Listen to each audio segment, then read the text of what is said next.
Are Hamas and its Iranian taskmasters deceiving the international community in this Hamas-Israel war in Gaza?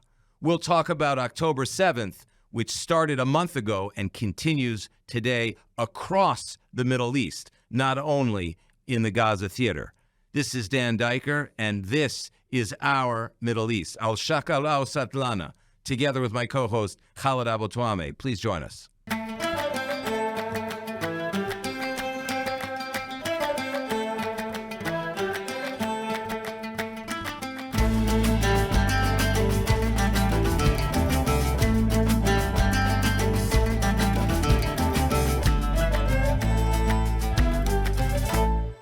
Khaled, it's great to be back again after a break of some time. We have a Middle East on fire, and what we want to talk about today is disinformation, deception, and moral clarity in the Hamas-ISIS-Iran war against the Jews and really against the whole Middle East, I would argue.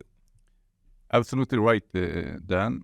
First of all, the whole massacre was the result of one big deception, but on the part of Hamas and on the part of Iran and all the sponsors of Hamas, all their patrons.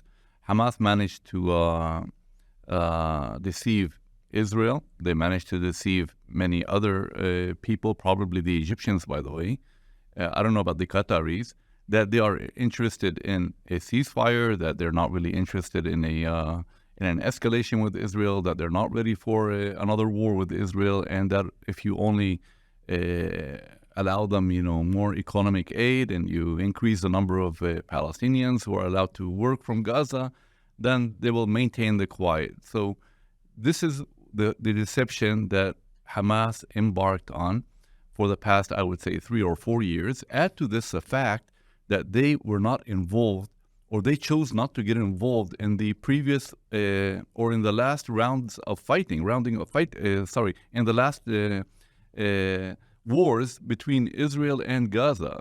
I mean, they were sitting on the fence while Israel and Palestinian Islamic Jihad were exchanging gunfire. And back then, there was a lot of criticism against Hamas by Palestinians, asking them, why aren't you joining? Are you guys partners with Israel? Are you conspiring with Israel? Or are you conducting some kind of a behind-the-scenes deal with Israel or something like that? So, we have to admit that Hamas managed to deceive many people, especially Israel, since 2019, I would say, and until it exploded in our faces. So what worries me now is that Hamas is continuing with this deception. The campaign of disinformation, the campaign of lies by Hamas started only hours after the massacre, when Hamas leaders came out in public to tell us that, we did not commit atrocities, we did not rape, we did not kidnap innocent civilians, we did not murder women and children. It was the people. Musa Abu Marzouk, Hamas senior, said it yesterday to the BBC, and they actually are quoting him, and they're rebroadcasting, there are no women and children murdered. And then the BBC says, well, wait a second, your body cams on your Hamas and also Gazan public that joined this carnival of murder proves the fact that you were dismembering children and burning them in front of their families, in which he obviously stayed silent. You're right, Dan. I mean, he also said it hours after, or Khalid Mashal, I think it was, I can't remember which Hamas official, said it hours after the massacre, and they are repeating it. So what I'm saying is that the deception is continuing. The denial, there's a new trend now to deny or underestimate or belittle what happened. It's like, all the talk about 1,400 murdered, maybe that's exaggerated, and we're not sure about that. And what is worrying is that many people in the West are picking up all these lies and deceptions. I get many phone calls from people in the Arab world, by the way, including in East Jerusalem and in the West Bank, telling me, are you sure? I mean, something bad really happened. We heard, this was an attack on some Israeli army bases, and that Israel is exaggerating and things like that. And you don't feel that there is a real attempt to counter this massive campaign of disinformation and deception that is spreading also to the campuses in the U.S.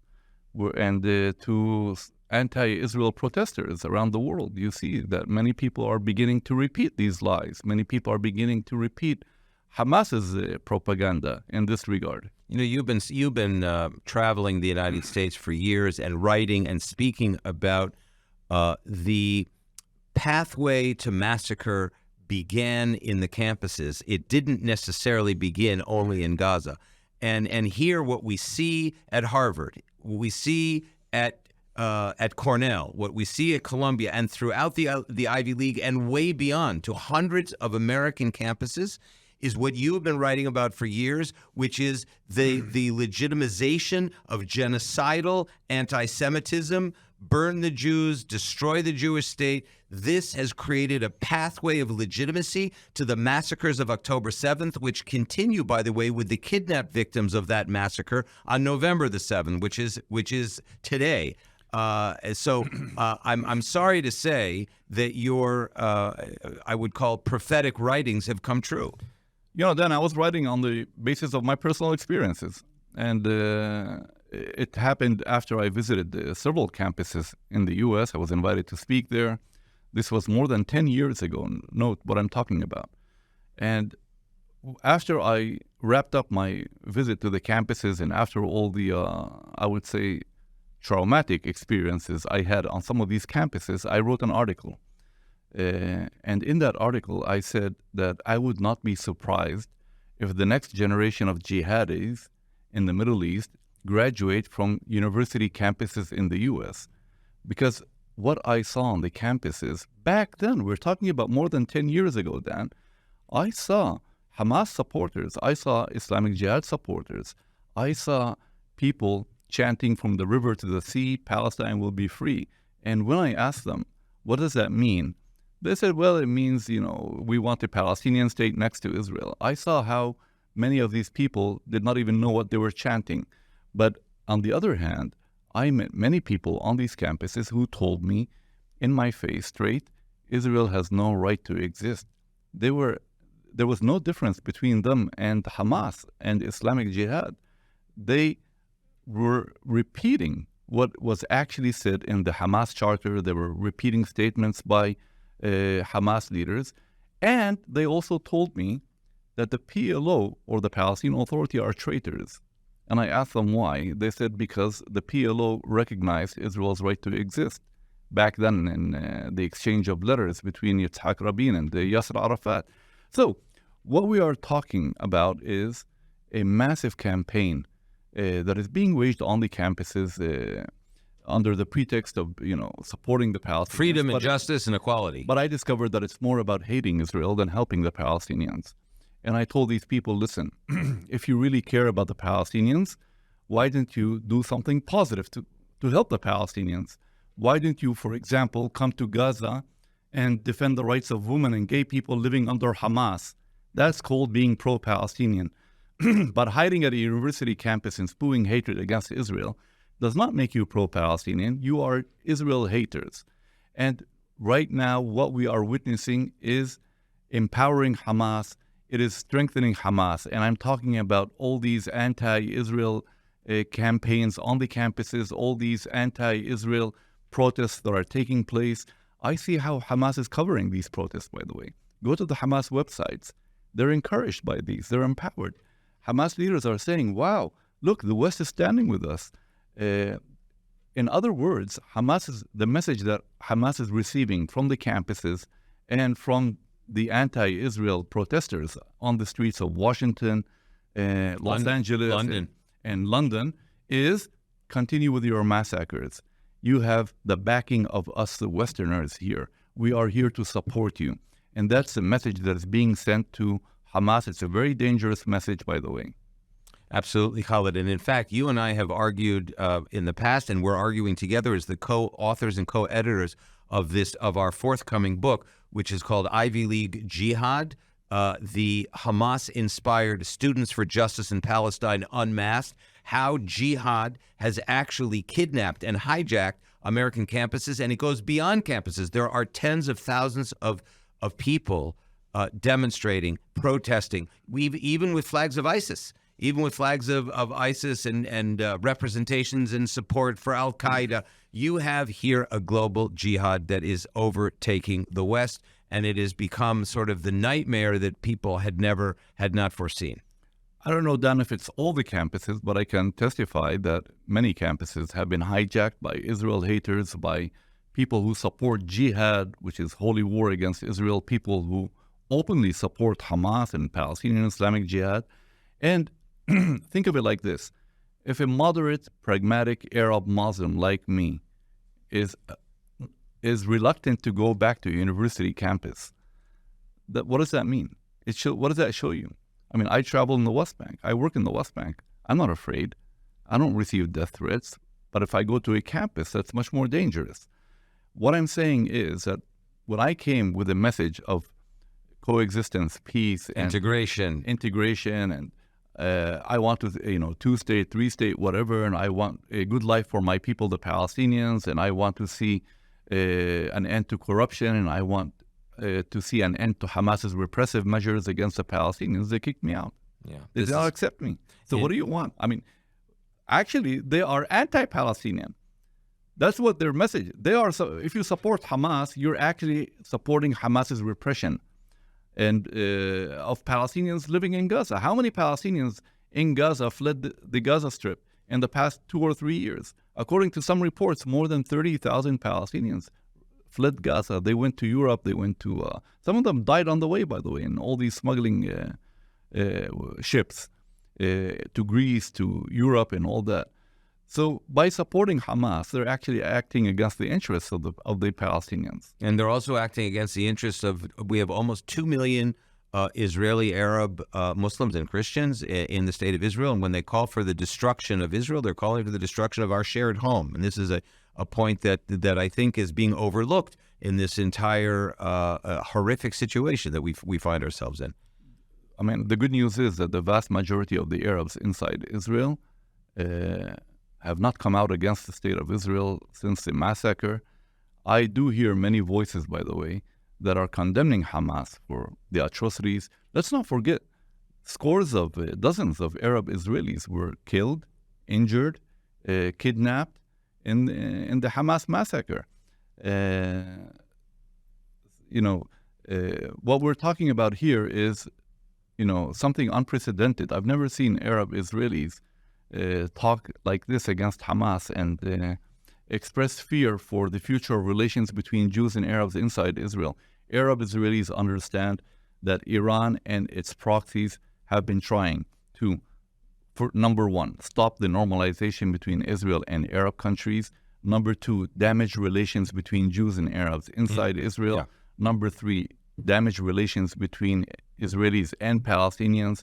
I mean, there are so many messages behind this massacre that we all need to be very careful. I think that's a very important point that you raised. The reason this is a global jihad in the sense that the Iranian regime, the IRGC, the Islamic Revolutionary Guard Corps, which is the terror arm in Iran and outside Iran of the regime, of the mullahs, they engineered and executed a very sophisticated strategy, which is really a nuclear bomb, in inverted commas, of the relations between Jews and Arabs within Israel, between Israel and its emerging Arab partners in the Middle East. And of course, the big pigua, the big terror attack was to try to destroy the evolving and almost formalized relationship between the Kingdom of Saudi Arabia and Israel, which was very close to being signed.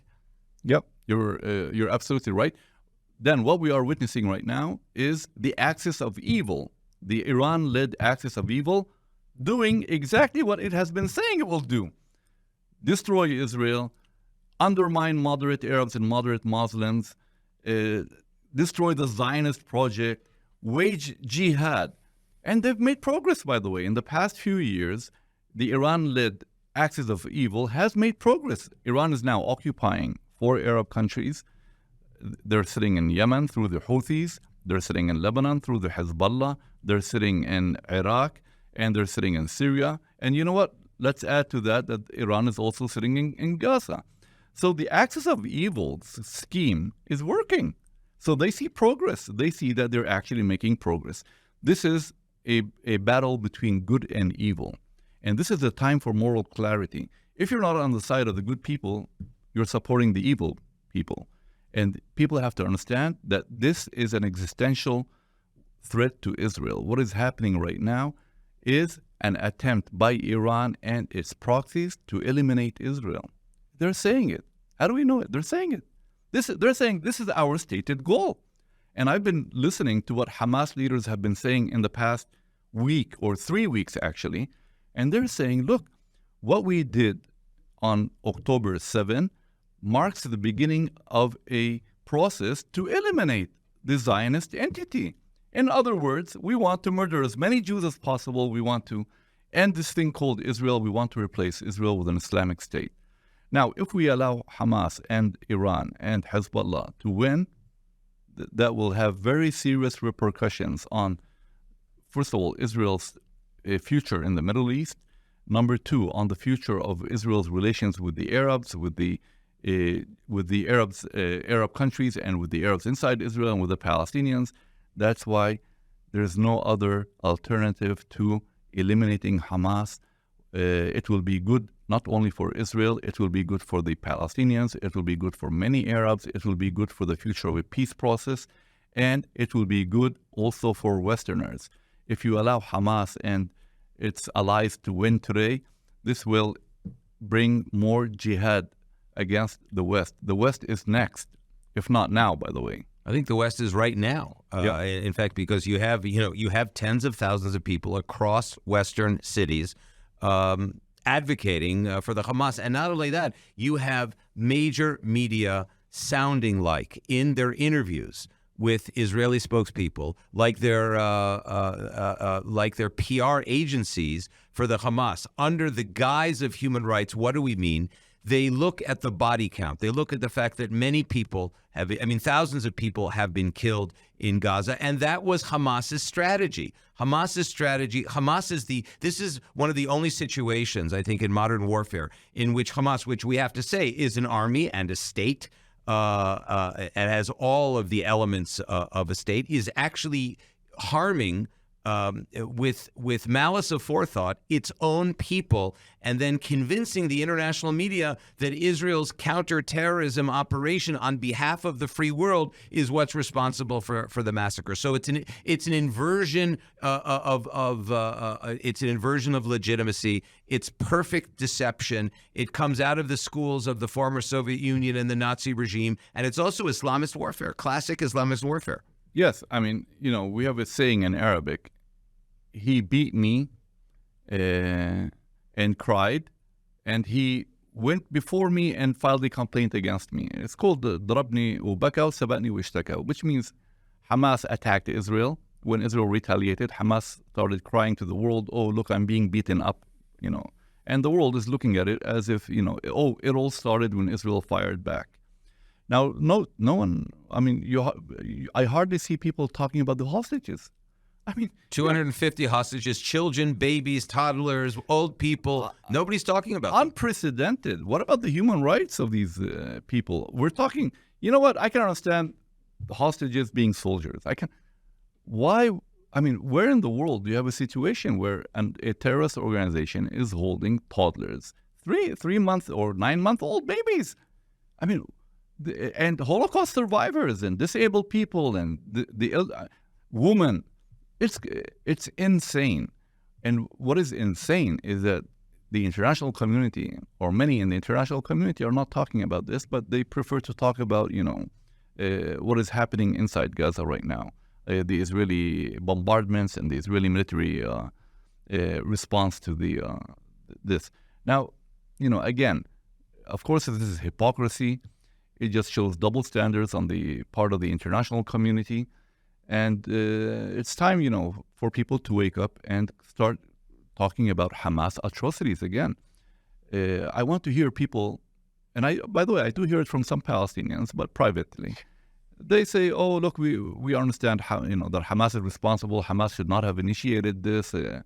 it was a big mistake, and look what Hamas has brought on the Palestinians in Gaza, another Nakba, another catastrophe and things like that. I would like to hear some talk like this from Arab countries also, from Arab leaders. Maybe in private they do say it, by the way. But the Arab leaders, Khaled, are very sensitive to public opinion. And it's an ironic statement I'm making because these are not democracies. However, they're still very sensitive to the body politic, to the public opinion. And therefore, and the public opinion in large part in a number of countries from the Gulf and beyond are emotionally with Hamas and with what they call their Palestinian brothers. And I blame Arab leaders for driving Palestinians, for driving the Arab people into the open arms of Hamas and Muslim Brotherhood. Why? Arab leaders, in order to survive, they divert attention against Israel. They divert all the frustration and anger on the Arab street towards Israel. It's a way of distraction. And Natan Sharansky, in his book, The Case for Democracy, which he wrote with Ron Dermer, called it double talk or double speak. Yes, so Arab dictators unleashed this wave of incitement against Israel in the mosques, in the media, in the rhetoric, blaming Jews for all the miseries of the Arabs and the Muslims. And the people start hating Israel and they start hating Jews. Why? Because if they're not hating Israel and they're not hating Jews, they might come to the Arab dictator and may God forbid, they might knock on his door and demand reform and democracy. So my point is that it's the Arab leaders who have radicalized their people against Israel to a point where they can no longer, these leaders, condemn any terrorist attack against Israel. So that's why you see that there's a big gap between the Arab leadership and the Arab street. Arab leaders tell their Western counterparts something in English and another thing to their constituents in Arabic. And this double talk is, it's not new. As you said, Natan Sharansky talked about it. I've been talking about it for years, by the way, because I happen to speak a number of languages and I listen to what people say, the same people say in different languages. And unfortunately, the messages are sometimes contradictory. One of the deception successes that the Iran-Hamas-Hezbollah axis has enjoyed has been and I think it is a real deception against U.S. policy when we move from the U.S.-aligned, Saudi-led Arab alliance, meaning primarily the Gulf, and also Egypt and Jordan to a certain degree in terms of government policy. But what they have done for the Americans to call for what they call a humanitarian ceasefire is code language, really, for what is in truth the bolstering and strengthening of the Iranian-Hamas axis. Any ceasefire, any truce will benefit Hamas and will benefit Iran and Hezbollah. Look, Hamas is desperate now for a ceasefire. Israel has really hit them very hard. Many of their commanders have been killed. The army is closing in on them in their bunkers. And I'm sure they are desperate. And they're even saying it. They're sending all these SOS, help us, help us, help us. Of course, they're putting it under the guise of, we need to protect the civilians. Hamas does not care about civilians. Hamas will fight Israel to the last Palestinian. And will kill its own civilians in order to kill more Israelis. What's happening right now is the same. They don't care. They're hiding in civilian areas. If they really cared about of their own population, by the way, they would not have launched this whole attack in the beginning. You can't send 3,000 terrorists into Israel and not expect Israel to respond. And you can't, hide behind civilians and not expect civilians to get killed. And you can't fire from schools and hospitals and residential areas and not expect civilians to get killed. Sometimes I try to go into Hamas's their mindset before the attack and see what were they thinking. What were they thinking? That you can butcher hundreds of Israelis and get away with it? That Israel would just, respond with a few airstrikes? That Palestinian civilians would not be killed in an Israeli retaliatory attack? You know what? I've been interviewing Hamas leaders from day one, by the way. I've interviewed Sheikh Ahmed Yassin, Ismail Hani. I've met all these people. But when I think today about it, I really don't have an explanation. Other than maybe these people have decided to commit suicide. Or perhaps, or perhaps jihad, which includes suicide on behalf of holy war. Yes. is it the way they're thinking about it? Because you're right. I mean, if we put on our rational Israeli or Western, liberal hats, you'll say, well, what kind of an outcome were they expecting? They knew that Israel was going to destroy them. Exactly. That's what I'm trying to say. I mean, it just doesn't make sense then. To us. But again, I watched some of the videos, by the way, and you see that some of these terrorists who infiltrated Israel, they were driven by a very strong religious sentiment. They were reciting phrases from verses from the Quran. They were repeating all kinds of Islamic statements, and they were actually talking about jihad. And some of them were actually saying, we are on our way to martyrdom. So maybe, yes, Hamas and its leaders decided, let's commit suicide and let's take with us all the Palestinians in Gaza. What's interesting when we zoom out to the regional view, that number one, a few of the countries in the Arab world that have ambassadors in Israel have not pulled their ambassadors, and that is in contradistinction to the shameful behavior of South Africa, who pulled out their ambassadors. In fact, South Africa, which hosts Hamas activists by the thousands in Cape Town, and have based their post-apartheid reality on human rights and on equality, have now backed the most vicious, savage, barbaric, anti-South African principles of racial equality and freedom for all. This is just disgraceful behavior. Again, Dan, this is another example of Westerners or foreigners trying to be more pro-Palestinian than some Palestinians and some Arabs, by the way. The Palestinian Authority itself did not even cut off relations with Israel. Palestinian officials are continuing to travel through with their VIP. Yeah, they travel abroad. Hussein al-Sheikh was just in Jordan, and President Abbas is coordinating with Israel. And do you think that in Ramallah people really care? The Palestinian leadership really cares about Hamas? They don't care about Hamas. They're actually happy to see Hamas gone, but they cannot say it in the open. So what I'm saying is that these Westerners need to watch their words very carefully. If they are so much in love of Hamas, why don't they open their doors and invite all these jihadis to come to South Africa and then we'll have peace over here. And true, and PA leaders, as we've been saying in our Palestinian Authority Accountability and Reform Initiative, which was very much the vision of Sander Gerber, one of our really top strategists and board members at the Jerusalem Center for Public Affairs, has said, and we say, that the 60% of the Palestinian Authority budget goes to Hamas. So they are the chief protagonists in one of the most major, severe cases of terror financing today in the world. And this is the same Palestinian Authority that was killed and expelled by Hamas in 2007. This is the same Palestinian Authority that imposed economic sanctions on the Gaza Strip in 2018 in an effort to bring down Hamas. This is the same Palestinian Authority whose leaders have been describing Hamas as a terrorist group, as a dark group, as a group that acts against the interests of the Palestinians, as a militia that serves the interests of Iran and the mullahs in Tehran. This is the same Palestinian Authority that allocates nearly 60% of its budget to the Gaza Strip that is controlled by Hamas. And by doing that, they're actually empowering Hamas. Let me remind you, Dan, that only in a few months ago, and I think in June, President Abbas was still trying to forge a unity government with Hamas, and he went to Cairo to meet with them. There was a meeting in Cairo of the Palestinian factions, and Hamas was there. Ismail Haniyeh was there, and he sat with them. And so the question is, will the Palestinian Authority continue with this double game?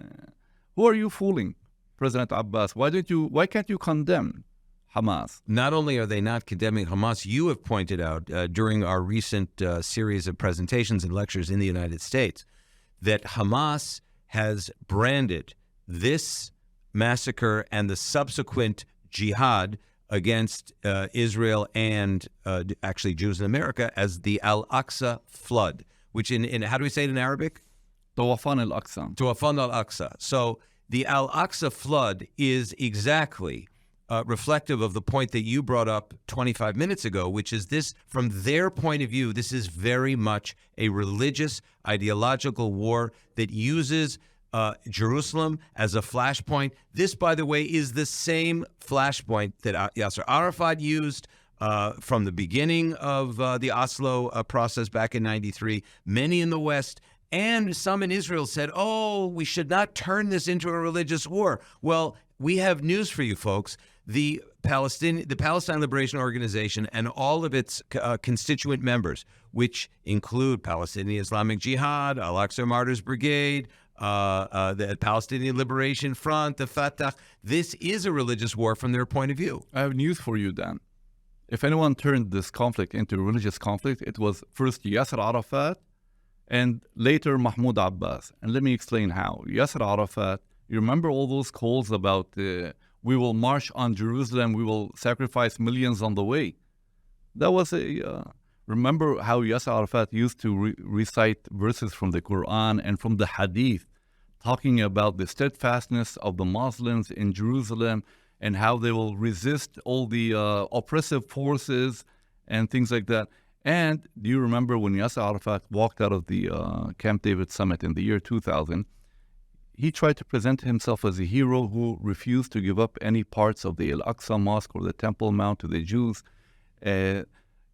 That's where the Palestinian Authority, through its rhetoric and its actions, started turning this conflict into a religious conflict. In 1996, when the tunnel was opened, under Netanyahu's first administration, what happened? The Palestinian Authority started shooting at the Israelis. There was a big, for several weeks, we had fighting. People have a short memory, by the way. Palestinian policemen were shooting at the Israeli army. Okay, luckily, that ended. But then, look at Mahmoud Abbas. Since 2015, Mahmoud Abbas, like Yasser Arafat, has also, through his actions and through his rhetoric, has turned this conflict into a religious conflict. I'm referring to the visits by Jews to the Temple Mount. What Mahmoud Abbas did in 2015, we need to keep reminding our friends. In 2015, Mahmoud Abbas declared that the Jews visiting the Temple Mount are defiling with their filthy feet our holy sites. This was a battle cry. This was a message to people: go out, defend your mosque against these Jews who are, desecrating our holy places. And people did go out. We had the knife intifada that came only weeks after Arafat's statement. After Mahmoud Abbas' statement.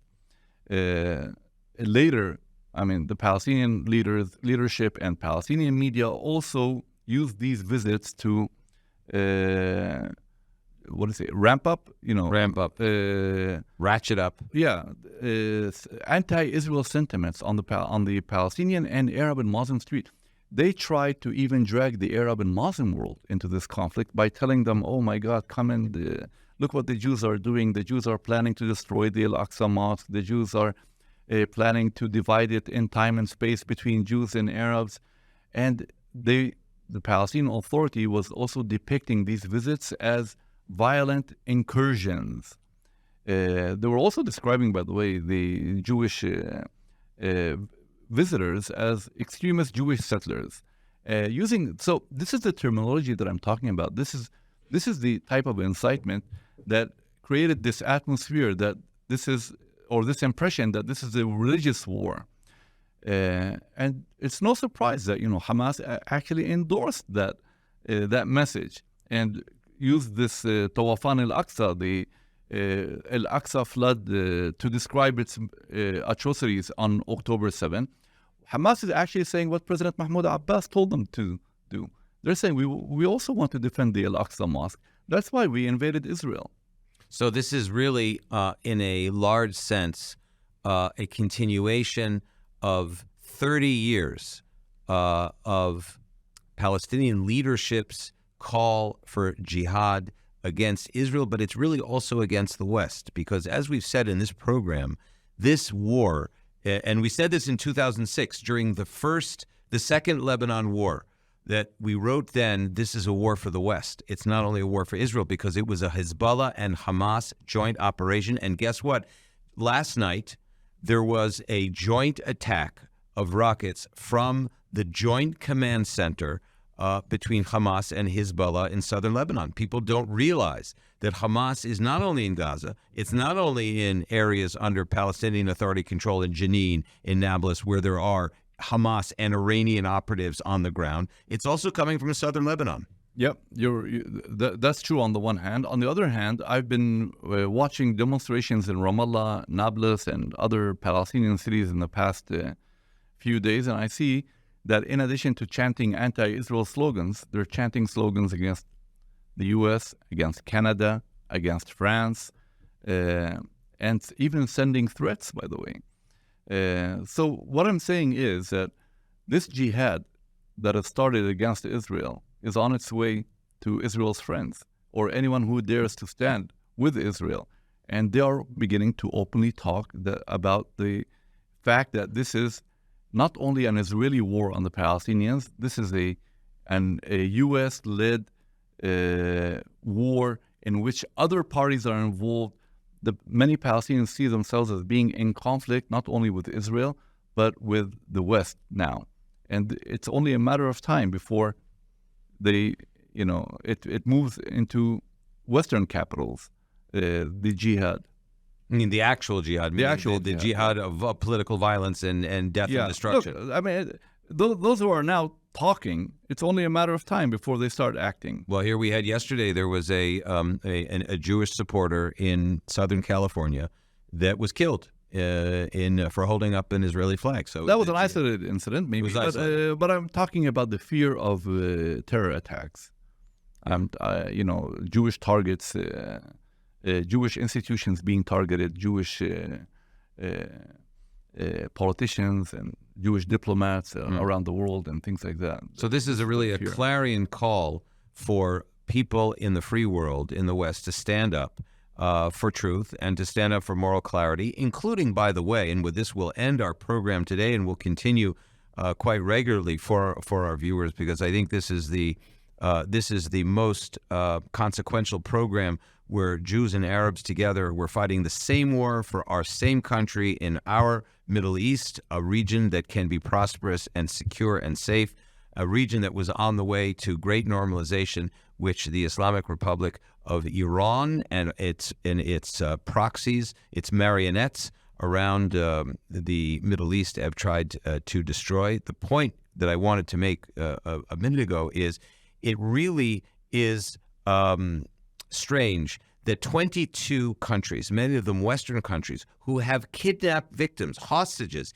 in Gaza, being held by a jihadi organization, have not brought down the roof, of the United Nations, have not had major demonstrations and protests in their own countries on behalf of their own nationals that are being held hostage. Yes, that's a very good question, Dan. And it's a question that should be addressed to the leaders of these countries and their constituents. Where are they? What are they doing? Okay. Just 2 days ago, we learned that a 10-year-old Irish girl is being held by Hamas. I mean, I haven't seen that. Did you see a reaction from the Irish government? I have not. Or the Irish parliament, or maybe there were some reports in the Irish media, but... Time for the free world to wake up. That's absolutely. I think that's our headline and our closing line for today's show. Khaled Abu Toameh, Middle East is a Palestinian affairs analyst. Thank you very much for your insights, and we'll continue together because this is, in fact, our Middle East together. Al-Shakal al-Sadlana. Thank you. Shukran jazilan. Thank you so much. And to our viewers, we hope to get millions of viewers from across the Middle East and the West in order to join hands on behalf of freedom, security, safety, brotherhood, sisterhood, and a better future for all of us. Thank you very much. All the best.